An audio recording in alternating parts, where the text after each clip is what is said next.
waxaan idin sheegayaa waxa hadda soo gaadhay nimankii culimada xamar inay ka hadleen arintii maxaa la dhahayay gabadhi miskiintaaydo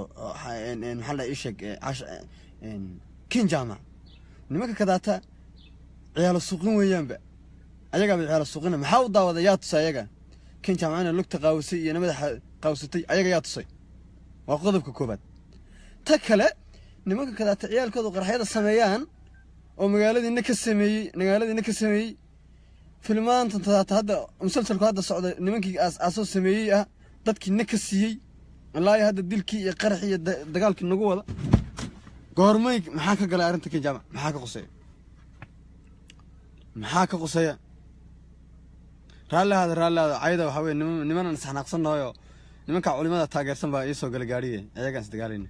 bal hadda soo socda hal sheer gareeyo hal soo bato mise waxaan sheegay ma doonaysaan oo iska aamusa hadda saasta waan iska deynaya hadda saasta ima rabtaan bay ka dhiganta nimankii sidaas ahaa oo qarxiyada iyo dagaalka iyo qacda sameynay oo filmaantan oo dhan nagu aasaas inay maanta yiraahdaan xamar xasho lagu ma qaban karo ruuxaas waa shaqul ittixaad waxa loo baahan yahay nimanka kadaata meesha jooga sida madaxweynaha deegaanka Soomaalida u galay maartay nimanka culimada u galay in la jiheeyo ayuu baahan yihiin filmkaasna ma soconaa ma fahamteen waa khalad inay arrimahaas ay ka hadlaan mana qusayso wax ka galayna ma lahan gabadhaasna fankeeda xorba u tahay hadday rabto ha qaawisa sheegaysa madaxa ku socoto wax ka qusay ma lahan gabdhahooda habeenkii way tuntaan maxaa la dhahay ciyaalkooda qarxayada sameeyaan kuwooda meel geeyeen garan lahayn kin jaam waxa ka qusay إيش راح كقصية؟ محاك قصية هذه سببتها أي أنت تتوجه ليانو بروباغندا ذي محل جودان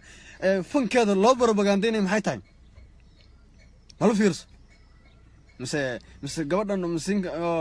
إيش هذا نسيك كفتنا ودهم مس دربان طول لانجابو يو محل ودجال بالقلودا إن ما من قبلنا نقدم باللودي ده إن أرمك كلا نقدم باللودي ده هذا دجال لين عفن كلا قبل بلعب ماي مص عن الستاس nimanka ka culimada isku sheegayo anaga maxaa lahay dad muslimaan nahay waa sax diinta ilaahay uu na baray maxaa lahay wixii khaldan iyo wixii saxsan waanu kala naqaana sidaas darteed ma ahan inay buunbuuniyaan inay ka hadlaan maxay uga hadli waayeen fanaaniinta hore